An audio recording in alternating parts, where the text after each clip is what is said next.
आप देख रहे हैं इंडिया टाउन न्यूज, भारत की बात। नमस्कार, मैं हूं आपके साथ आस्था। स्वागत है आपका हमारे खास बुलेटिन मध्य प्रदेश की खबरों में, जहां हम आपको मध्य प्रदेश की महत्वपूर्ण खबरों से रूबरू कराएंगे। तो चलिए बुलेटिन की शुरुआत करने से पहले नजर डालते हैं हेडलाइंस पर। नष्ट किए गए कई टन ड्रग्स, 14 करोड़ के ड्रग्स किए गए नष्ट। 4 जिलों में जब्त हुए थे मादक पदार्थ। नॉनवेज बैन पर विवाद, महुआ मोइत्रा ने कहा पागलपन, मंत्री तोमर ने किया पलटवार।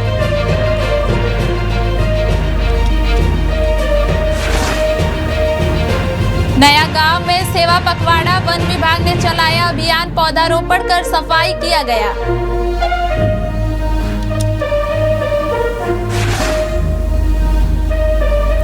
पिपलोदा में स्वस्थ नारी मुहिम, 436 मातृशक्ति का इलाज, गर्भवती महिलाओं का भी किया गया जांच। ट्रैफिक पुलिस का एक्शन, 1055 वाहनों पर चालान की कार्रवाई, पूरे शहर में चला अभियान।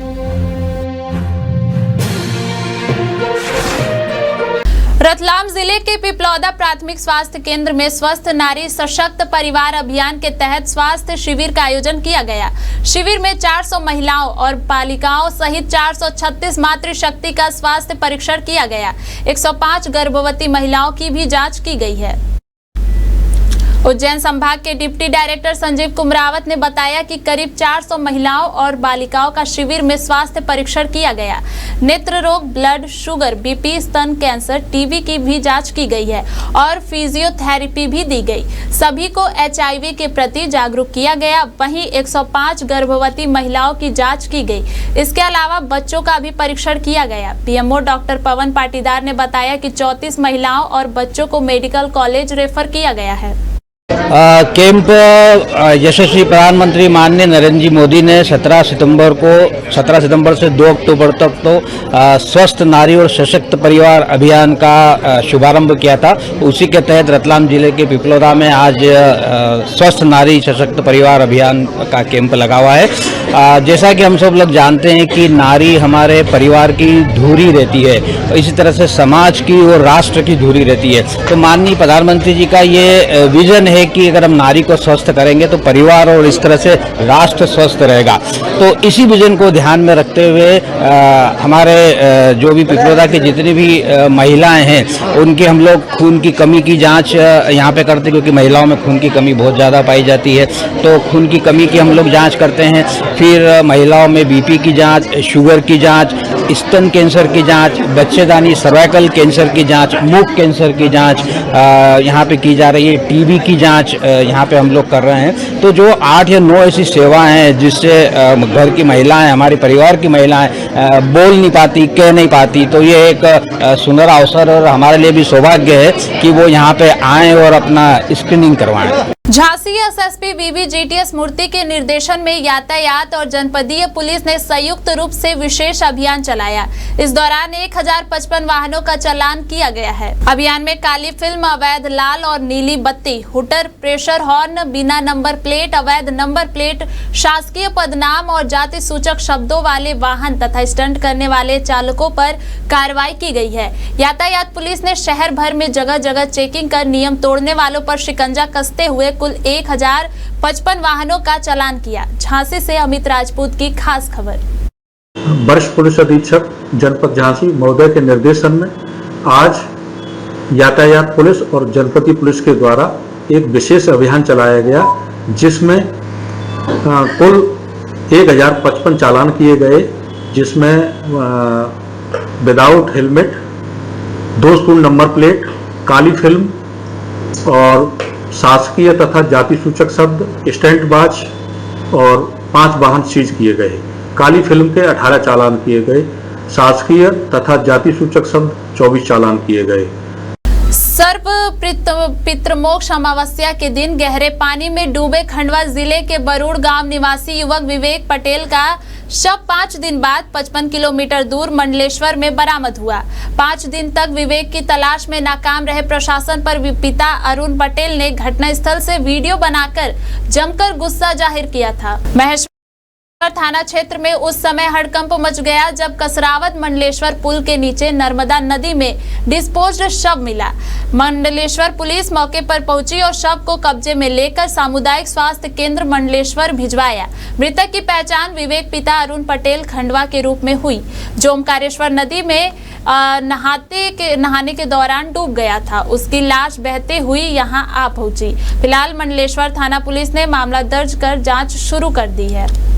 दोस्तों, साथियों, मेरा नाम अरुण पटेल है और मैं गांव बरुड़ का निवासी हूं।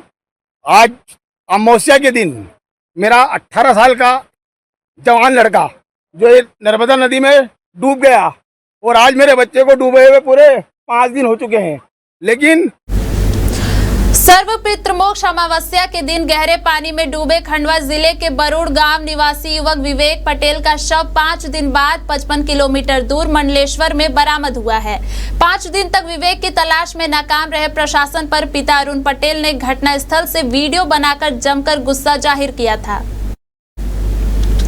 महेश्वर के मंडलेश्वर थाना क्षेत्र में उस समय हड़कंप मच गया जब कसरावत मंडलेश्वर पुल के नीचे नर्मदा नदी में डिस्पोज्ड शव मिला। मंडलेश्वर पुलिस मौके पर पहुंची और शव को कब्जे में लेकर सामुदायिक स्वास्थ्य केंद्र मंडलेश्वर भिजवाया। मृतक की पहचान विवेक पिता अरुण पटेल खंडवा के रूप में हुई, जो ओमकारेश्वर नर्मदा नदी में नहाने के दौरान डूब गया था। उसकी लाश बहते हुई यहां आ पहुंची। फिलहाल मंडलेश्वर थाना पुलिस ने मामला दर्ज कर जांच शुरू कर दी है। दोस्तों, साथियों, मेरा नाम अरुण पटेल है और मैं गांव बरुड़ का निवासी हूं। आज अमावस्या के दिन मेरा 18 साल का जवान लड़का जो नर्मदा नदी में डूब गया और आज मेरे बच्चे को डूबे हुए पूरे 5 दिन हो चुके हैं। लेकिन प्रशासन न जाने कौन सी गहरी नींद में सोया है। मैंने सांसद को, विधायक को, हर किसी को फोन लगा लिया मेरे स्तर पर और जितनी भी मुझे कोशिश करना थी सारी कोशिश मैंने कर ली, लेकिन मेरे यहाँ पर 1 रुपए की थैले की कोई मदद नहीं करी किसी ने और नहीं मेरे बच्चे को कोई ढूंढने आया। आप इस घाट पर देख सकते हो, नदी में मेरा बच्चा डूबा हुआ है, लेकिन देख सकते हो आप यहाँ पर ना तो कोई आपको पुलिस वाला मिलेगा, ना कोई सिक्योरिटी मिलेगी और ना कोई मेरी खबर लेने वाला है कि भैया मैं तेरे मदद करने के लिए यहाँ हूँ और मैं तेरे बच्चे को ढूंढ देता हूँ। मैं भूखा प्यासा मैं इस घाट के ऊपर आज 4 दिन से बैठा हुआ हूँ। आज कानून के रखवाले, नेता, मंत्री, संतरी, ये सारे बड़ी बड़ी बातें करने वाले लोग, आज मेरे पास कोई भी नहीं है, ना मेरे से कोई मेरी हेल्प करने वाला है। कल भी मेरे को 8-10 लोगों ने संतावना दे दिया, भैया हम तुम्हारे साथ है, भैया हम तुम्हारे साथ है, लेकिन आज पूरे लोग सो गए। क्या करूं मैं? मेरे बच्चे को छोड़ के यही चले जाऊं कि मैं भी इसी आत्महत्या कर लूं, इसी नर्मदा नदी में कूद जाऊं? मेरे बच्चे के साथ में कूद जाता हूं मैं, क्योंकि उसके बिना तो मेरा जीवन संसार सुना है। अगर वो मुझे नहीं मिला तो मैं यहाँ से घर कैसे जाऊंगा? उसकी माँ को क्या मुंह दिखाऊंगा? श्री मेढ़ क्षत्रिय स्वर्णकार समाज युवा मंडल गुना के जिलाध्यक्ष गोविंद सोनी के नेतृत्व में सेवा पखवाड़ा के तहत वृक्षारोपण उत्सव का आयोजन किया गया। नत्थूखेड़ी गुरुकुल स्कूल के पास स्थित पार्क में पौधारोपण किया गया। युवाओं ने वृक्षारोपण से सेवा कार्यों की शुरुआत की। युवा मंडल ने सामाजिक एवं जन भागीदारी के कार्यों में सक्रिय भूमिका निभाने का संकल्प लिया। निर्णय लिया गया कि युवा मंडल समाज के कार्यक्रमों के संचालन में सहयोग करेगा तथा अन्य युवाओं को भी संगठन से जुड़ने के लिए प्रेरित करेगा। इसके साथ ही स्वच्छता अभियान, पौधारोपण, धार्मिक अनुष्ठान, रक्तदान शिविर, सेवा भारती, अनाथालय एवं अस्पतालों में फल वितरण, तालाब एवं नदियों के संरक्षण एवं निर्माण कार्यों में श्रमदान जैसी गतिविधियों में भी सक्रिय भूमिका निभाई जाएगी। आप जो वीडियो देख रहे हैं वह है मां बिजासन धाम सलकनपुर का। वह कुंड तालाब जिसका करोड़ों की लागत से वर्ष 2022-23 में सौंदर्यीकरण कराया गया था, लेकिन आज इसकी स्थिति देखकर श्रद्धालु आहत हैं। पवित्र स्नान स्थल में नाले जैसी गंदगी भरी पड़ी है। पानी में मरे जीव और कीड़े ऊपर तक तैरते नजर आ रहे हैं। श्रद्धालुओं का आरोप है कि मंदिर ट्रस्ट समिति ही इस बद इंतजामी के लिए जिम्मेदार है। धाम परिसर से निकलने वाला कचरा तक इसी तालाब में फेंक दिया जाता है। महिलाओं के स्नान की कोई अलग व्यवस्था नहीं है। लाखों दर्शनार्थियों के लिए सिर्फ 2 नल उपलब्ध हैं। न पीने का स्वच्छ पानी, न नहाने और न ही ठहरने की कोई सुविधा। यही वजह है कि अब भक्त सोशल मीडिया पर वीडियो डालकर प्रशासन और मंदिर ट्रस्ट से व्यवस्थाएं सुधारने की मांग कर रहे हैं। श्रद्धालुओं का कहना है कि करोड़ों खर्च करने के बाद भी अगर स्थिति ऐसी ही है तो अब हम क्षेत्रवासियों को ट्रस्ट के खिलाफ आवाज उठानी पड़ेगी। सागर जिले की बंडा तहसील के ग्राम जगथर के बड़े तालाब के पास रोमांचक दृश्य देखने को मिला। करीब 15 फीट लंबे अजगर ने हिरण के बच्चे को निगल लिया और तालाब के किनारे ही पड़ा रहा। अजगर को देखने भारी भीड़ उमड़ पड़ी थी। वन विभाग की टीम और सर्प मित्र ने अजगर को पकड़कर जंगल में छोड़ दिया है। ग्रामीणों ने अजगर को देख इसकी सूचना वन विभाग बंडा को दी। खबर मिलते ही वन विभाग की टीम मौके पर पहुंची। स्नैक कैचर सनी पांडे को भी मौके पर बुला लिया गया था। वन कर्मियों की मदद से सनी पांडे ने अजगर का सुरक्षित रेस्क्यू कर लिया। रेस्क्यू ऑपरेशन के बाद अजगर को जंगल में छोड़ दिया गया है। स्वच्छता ही सेवा अभियान में दमोह की सड़कों पर विधायक जयंत कुमार मल्लैया और कलेक्टर ने भी एक पेड़ मां के नाम पौधारोपण किया तथा श्रमदान कर स्वच्छता का संदेश दिया। कार्यक्रम में खास बात यह रही कि सारे जिले में एक दिन एक घंटा एक साथ थीम पर सफाई अभियान चलाया गया। अधिकारियों के अलावा जनप्रतिनिधियों, सामाजिक संगठनों के अलावा स्थानीय लोगों ने भी इस आयोजन में बढ़ चढ़कर सहयोग किया। भारतीय जनता पार्टी पूरे देश के अंदर पंडित दीनदयाल जी के नाम से पखवाड़ा बना रही है। स्वच्छता अभियान भी उसका अंग है।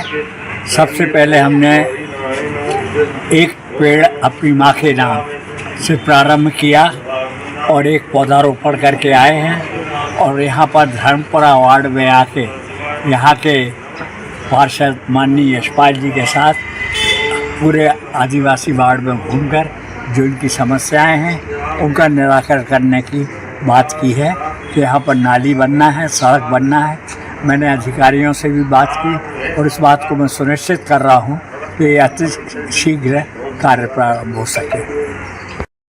ग्वालियर रेंज के ग्वालियर, शिवपुरी, गुना और अशोकनगर में मादक पदार्थों के खिलाफ अभियान के बाद जब्त किए गए करोड़ों रुपए का क्विंटलों मादक पदार्थ का पन्ना जिले की एक फैक्ट्री में विनष्टीकरण की कार्रवाई कराई गई है।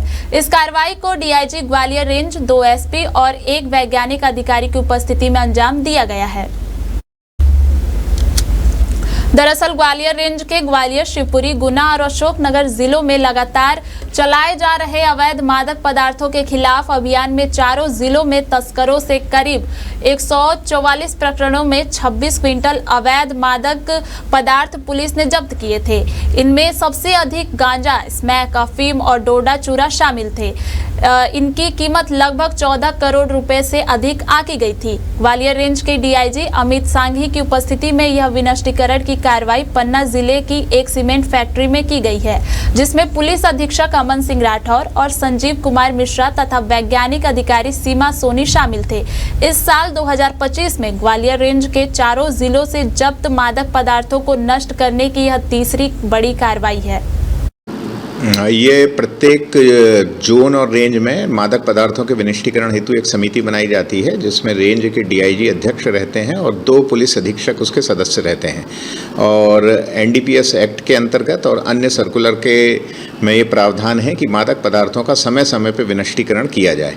और उसी तारतम्य में कल पन्ना जिले में स्थित जेके सीमेंट प्लांट में ग्वालियर रेंज के 4 जिलों की 144 प्रकरण में के लगभग 2600 किलो माल मादक पदार्थ, जिनकी कीमत लगभग 12-14 करोड़ रुपए के आसपास है, इसका विनिष्टीकरण किया गया है। और इस संबंध में मैं ये भी बताना चाहूँगा कि नारकोटिक्स कंट्रोल ब्यूरो नई दिल्ली द्वारा भी इसमें अभियान चलाया जा रहा है। और अब तक ग्वालियर रेंज में 3 बार इस वर्ष ये नष्टीकरण की प्रक्रिया हो गई है और अभी भी हमारे कुछ केसेस लंबित हैं। तो हमारा प्रयास है कि मादक पदार्थ जैसी जब्त हों, उनकी सुरक्षा और उसका दुरुपयोग ना हो, उनका नष्टीकरण जल्द से जल्द हो जाए, ये हमारा प्रयास है।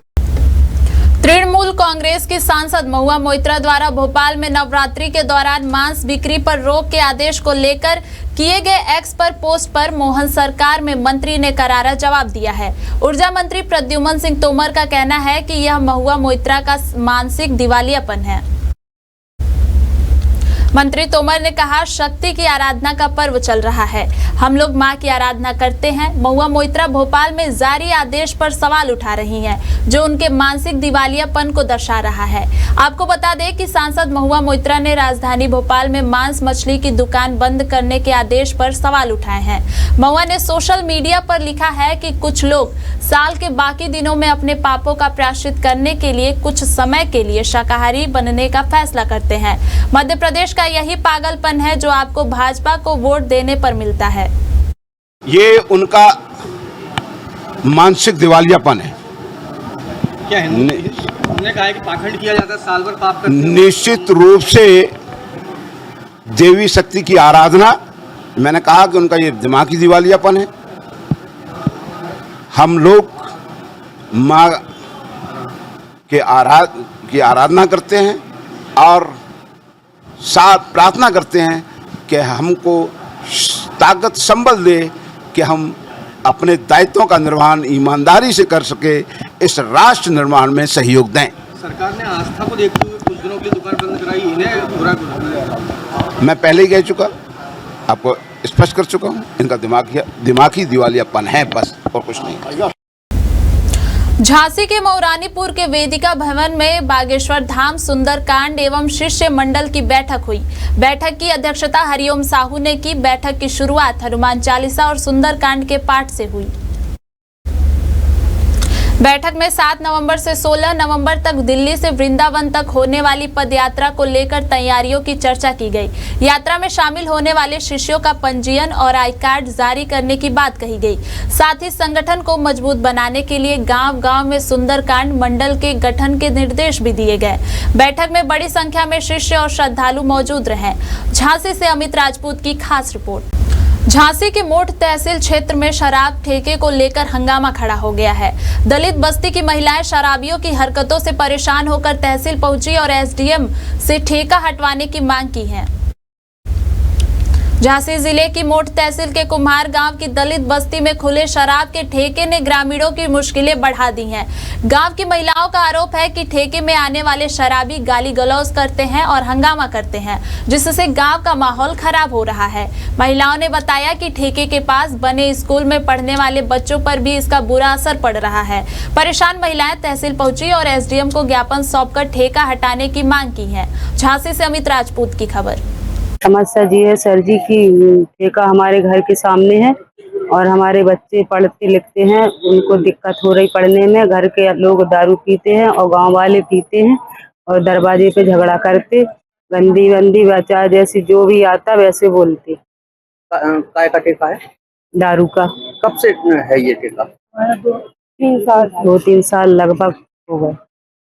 किसका ठेका है, जानकारी है? अब जी हमें पता नहीं है कि आज छपार का है शायद।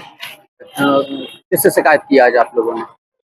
डीएम साहब से। क्या चाह रही हैं आप? हम ये चाह रहे हैं कि ठेका हट जाए, यहाँ से कहीं भी दूर जा सकता, हमको कोई दिक्कत नहीं।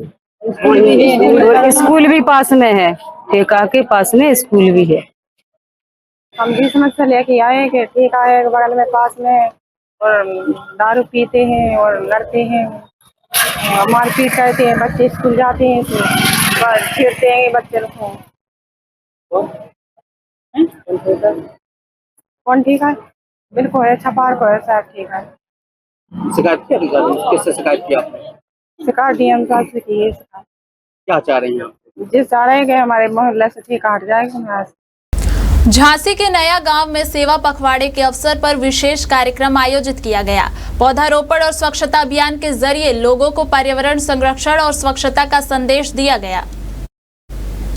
सेवा पखवाड़े के तहत नया गांव में हरियाली और स्वच्छता के संदेश देते हुए पंडित दीनदयाल उपाध्याय की जयंती पर वृक्षारोपण किया गया।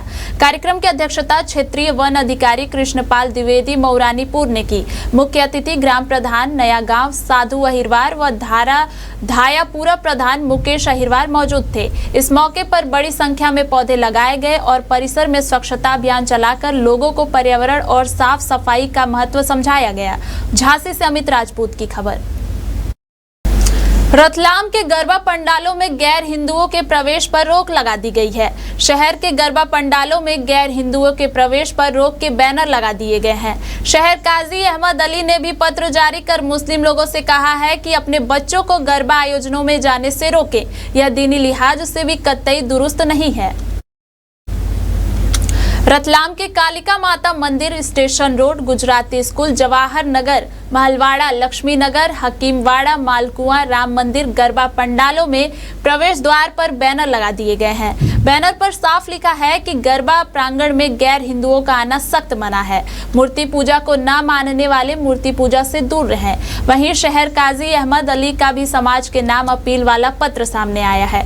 पत्र में लिखा है, हमें मालूम है कि हिंदू भाइयों का एक अहम और बड़ा नवरात्रि पर्व चल रहा है जिसमें गरबे का आयोजन किया जाता है। कई बार ऐसा देखा गया है कि मुस्लिम लड़के लड़कियों के गरबा में जाने से आयोजकों को आपत्ति होती है। दो समाजों में विवाद की स्थिति पैदा होती है। तमाम मुस्लिम बड़े बुजुर्गों से गुजारिश है कि अपने बच्चों को गरबा आयोजनों में जाने से रोकें, क्योंकि यह दीनी लिहाज से भी कतई दुरुस्त नहीं है। नहीं होना चाहिए गैर हिंदू, तो जो अपने हिंदू समाज के बस वही लोग होना चाहिए, दूसरे समाज का प्रतिबंध होना चाहिए। वो समाज के जो दूसरे धर्म के वो अपने समाज में, इसमें हिंदू धर्म में नहीं आना चाहिए। बस क्या कड़ा कदम रहेगा अगर वो एंट्री करेंगे? कोई नियम है ना हमारी समिति, अगर वो मान लो अगर वो एंट्री करते तो हमारी पूरी समिति जो है यहाँ की पूरी गरबा समिति उसके लिए आवाज़ उठाएंगे। हम सब मिलकर आवाज़ उठाएंगे उसके लिए। कोई ठोस कदम उठाने की बात कही है? ठोस कदम उठाने के लिए हमारे नवयुवक मंडल है, सब हमारे, हम उनका सपोर्ट करेंगे। जो हमारे नवयुवक मंडल है हम उनका सपोर्ट करें। जी, ये बात बिल्कुल सही है आपकी।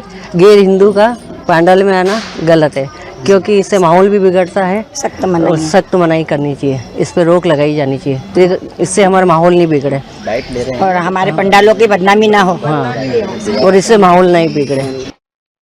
गैर हिंदू का वर्जित हम इसलिए कर रहे हैं क्योंकि ना कहीं लव जिहाद से संबंधित कार्य लगातार देश प्रदेश में चले आ रहे हैं और इन कामों को रोकने के लिए हिंदू संगठन अपने कमर बांध ली है और पूर्णतः इस पर प्रतिबंध लगा रहा है। कहीं ना कहीं पंडालों में जाकर भी सतर्कता से कार्य करने के लिए समितियों को बोला जा रहा है। गैर हिंदुओं को प्रवेश ना मिले, इसके लिए पूर्णतः हिंदू संगठन एकजुट हो गया है। ये बैनर लगाना ज़रूरी है क्योंकि कुछ असामाजिक तत्व पंडाल के अंदर जो आकर हमारी बहन बेटियों के साथ गलत हरकतें करते हैं, तो इस बैनर के माध्यम से हम यही कहना चाहेंगे कि जो वास्तविकता में हमारे धार्मिक लोग हैं वही इस पंडाल में प्रवेश करें, अन्यथा गैर जो है उनको नहीं प्रवेश दिया जाएगा। पूरे देश में देखा जाए यही माहौल चल रहा है कि गैर लोग न आए, क्या कड़ा कदम रहेगा? इसके लिए हम गेट पर जैसे जब भी इसकी तैयारी रहेगी तो एंट्री के पहले वहाँ पर गंगा जल के अंदर थोड़ा सा गौमूत्र मिलाकर और तिलक और एक हमारा सूतधारी बांध रखते हैं, ताकि आने से पहले तिलक लगाकर उनको चरणामत के रूप में गंगा जल देकर और सूत धागा बांधकर एंट्री दें। रतलाम में शिवसेना का अनोखा प्रदर्शन देखने को मिला। ढोल की थाप पर कदम ताल करते हुए कार्यकर्ताओं ने रैली निकाली। कार्यकर्ता शहर की सड़कों से गुजरते हुए एसपी दफ्तर पहुंचे, जहां एडिशनल एसपी को ज्ञापन सौंपा गया। इस दौरान जिला प्रमुख ने चेतावनी दी कि अगर उनकी मांगों पर शीघ्र कार्रवाई नहीं की गई तो शिवसेना बड़ा आंदोलन करने से पीछे नहीं हटेगी। जिला प्रमुख ने औद्योगिक थाना प्रभारी पर गंभीर आरोप लगाते हुए कहा कि उन्हें झूठे प्रकरण में फंसाने की कोशिश की गई है। इतना ही नहीं, पुलिस कस्टडी में होने के बावजूद थाने में दबाव बनाकर सीएम हेल्पलाइन पर की गई शिकायत को जबरन कटवाया गया और लगातार धमकियां भी दी गई। शिवसेना जिला प्रमुख ने कहा कि अगर प्रशासन जल्द कदम नहीं उठाए तो शिवसेना जिले भर में उग्र आंदोलन छेड़ेगी। रतलाम में जो इफ्का फैक्ट्री है उस प्रबंधन की अपन ने कुछ शिकायतें कर रखी है जल वायु प्रदूषण की, और उनने एक शासकीय गोचर भूमि है उस पर अवैध अतिक्रमण कर साइकिल स्टैंड बना रखा है, जिसकी शिकायतें हमने कर रखी थी। तो उनको दबाने के उद्देश्य से उनने हम पर औद्योगिक क्षेत्र थाना में झूठा एफआईआर दर्ज करवा दिया है, जिसके विरोध में उस एफआईआर को ख़त्म करने के लिए हम लोग आज इकट्ठे होकर यहाँ सर को ज्ञापन दिया है। मोबाइल को लेकर श्रीमान उसमें थाने जिस दिन उन्होंने मुझे थाने पे बिठाया था 9 तारीख को सुबह शाम तक मैं थाने पे था, उनकी कस्टडी में था। उनकी कस्टडी में होते हुए उन लोगों ने मेरे मोबाइल से मेरी जो CML प्लान की शिकायतें चल रही थी इब्का की, उनको वहाँ बैठ के उनने बंद करवाया। थाना प्रभारी ने दबाव बना के बंद कराया कि यदि आप इनको बंद नहीं करेंगे तो हम आपको और प्रकरण में उलझा देंगे। ये आपने क्या बताया कि नहीं होती है निराकरण, तो फिर क्या करेंगे? यदि 15 दिन में निराकरण नहीं होता है तो हम शिवसेना, रतलाम और प्रदेश की इकाई मिलकर यहाँ पर उग्र आंदोलन करेगी। वैसे श्रीमान ने आश्वासन दिया है कि 7 दिन में ही मैं कार्रवाई कर दूंगा। विदिशा पुलिस लाइन क्वार्टर में उस वक्त हड़कंप मच गया जब गुलाबगंज थाने में पदस्थ पुलिसकर्मी राजेश रघुवंशी की पत्नी रानी रघुवंशी का शव फांसी के फंदे पर लटका मिला। जानकारी मिलते ही आला अधिकारी मौके पर पहुंचे और शव को जिला अस्पताल पहुंचाया गया। 35 साल की रानी रघुवंशी के 2 बच्चे हैं और पति राजेश रघुवंशी गुलाबगंज थाने में पदस्थ हैं। मृतिका रानी की बहन विनीता रघुवंशी ने राजेश पर आरोप लगाया है कि राजेश ने ही उनकी बहन की हत्या की है। उनका कहना था कि जब राजेश की ड्यूटी गुलाबगंज थी तो वह घर पर क्यों था और कोई महिला कुर्सी पर बैठकर फांसी कैसे लगा सकती है। उन्होंने आरोप लगाया है कि राजेश ने पहले भी रानी को प्रताड़ित किया था, कल खाना तक नहीं दिया और घर से निकालने की धमकी दी थी। वहीं राजेश के मामा राम अवतार रघुवंशी ने इन आरोपों से इनकार करते हुए कहा कि रानी मानसिक बीमारी से जूझ रही थी और भोपाल में उसका इलाज चल रहा था। उन्होंने बताया कि आज सुबह बच्चे स्कूल चले गए थे और राजेश ड्यूटी पर गया था, तभी रानी ने फांसी लगा ली। क्या हुआ? मेरी बहन को मार दिया राजेश रघुवंशी ने गला दबाकर। मेरी बहन है सगी, मैं उस रानी रघुवंशी इसकी रिटेरी हाँ राजेश रघुवंशी से। ये पुलिस वाला है और उसका पति है वो गुलाबगंज में। कैसे क्या हो रहा? कुछ नहीं हो रहा, तो नॉर्मल बात हुई थी। सुबह 9:30 बजे मेरी हुई, उसके बाद मम्मी की हुई, सबकी हुई। जिसके बाद ये भैया को फोन लगा के सूचित करते तुम्हारी बहन ने फांसी लगा ली। और लड़की कुर्सी पे बैठी थी, कुर्सी पे बैठे बैठे कोई इंसान फांसी लगा सकता है का? ये सबसे बड़ी बात है। ये बहू जो है ना, ये दीप नखेड़ा गाँव की। कौन है ये अपनी भानेजा बहू है। क्या नाम था? रानी रघुवंशी। 32 है, 2010 में दीप नखेड़ा। क्या हुआ? इसको क्या ये ट्रीटमेंट चल रहा था, बीमार रहती थी, इलाज चल रहा था। का ट्रीटमेंट दिमाग माइंड से थोड़ी सी वो हो रही। कहाँ पर इलाज चल रहा था? भोपाल का चल रहा था। क्या हुआ आज का कदम?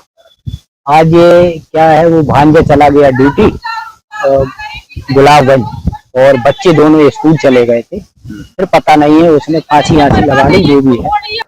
तकरीबन 1-2 घंटे पहले सूचना प्राप्त हुई थी कि पुलिस लाइन कॉलोनी में रहने वाला राजेश रघुवंशी पत्नी है रानी, उन्होंने फांसी लगा ली है। पुलिस मौके पे पहुंच गई थी, FSL टीम भी मौके पे पहुंच गई है। डेड बॉडी को हम लोगों ने अस्पताल पहुंचा दिया है, उनके परिजनों का इंतजार कर रहे हैं। उसमें प्रारंभिक कार्रवाई करने के बाद जो स्थिति होगी, उनके परिजनों के कथन लेने के बाद कार्रवाई की जाएगी। अभी प्रारंभिक कार्रवाई की जा रही है। ग्वालियर स्वास्थ्य विभाग के आउटसोर्स कर्मचारियों को बीते 4 माह से सैलरी नहीं मिली है। वहीं civil surgeon doctor RK Sharma पर आरोप है कि उन्होंने कर्मचारियों की शिकायत न सुनते हुए आउटसोर्स कर्मियों को विभाग का कर्मचारी मानने से ही इनकार कर दिया है। अब आउटसोर्स कर्मचारी बड़ा प्रदर्शन करने की तैयारी में है। दरअसल ग्वालियर जिला अस्पताल मुरार में आउटसोर्सिंग के जरिए बड़ी संख्या में कर्मचारी अपनी सेवाएं दे रहे हैं, लेकिन इनकी परेशानी ये है कि बीते 4 महीने से इन्हें सैलरी ही नहीं दी गई है।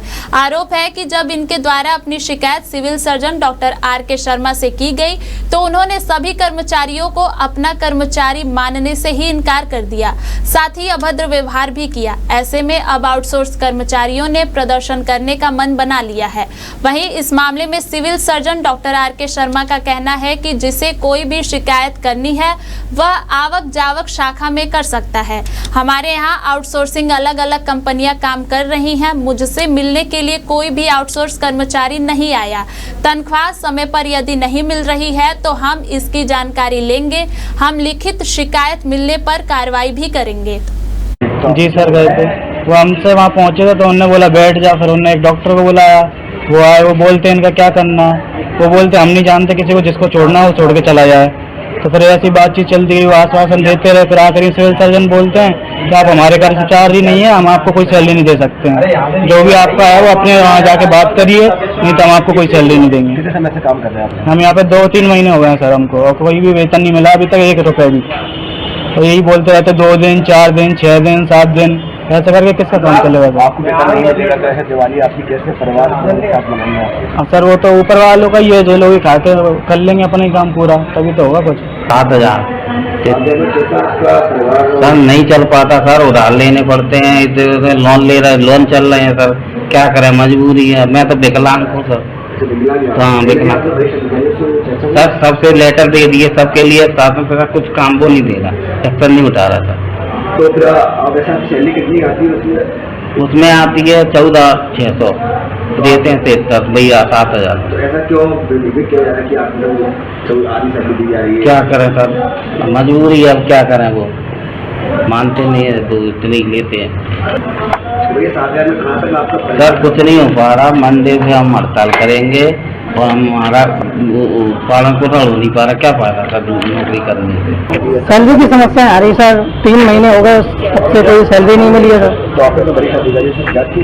क्या सर? बड़ी अधिकारी से शिकायत की आपने? सभी लोग रोज शिकायत कर रहे हैं, सभी साथ के लोग जा रहे हैं, आवेदन दे रहे हैं, बहुत बार आवेदन दे चुके, तो कोई सुनवाई नहीं है किसी चीज की। तो क्या करेंगे आप त्योहार आने वाला है, बच्चे फैमिली का क्या करें, अपनी कोशिश कर रहे हैं, सबसे गुहार लगा रहे हैं, शासन से बोला जा रहा है, अपनी शिकायतें भेजी जा रही हैं, अब नहीं सुनेंगे तो और भी किया जाएंगे सारी चीज।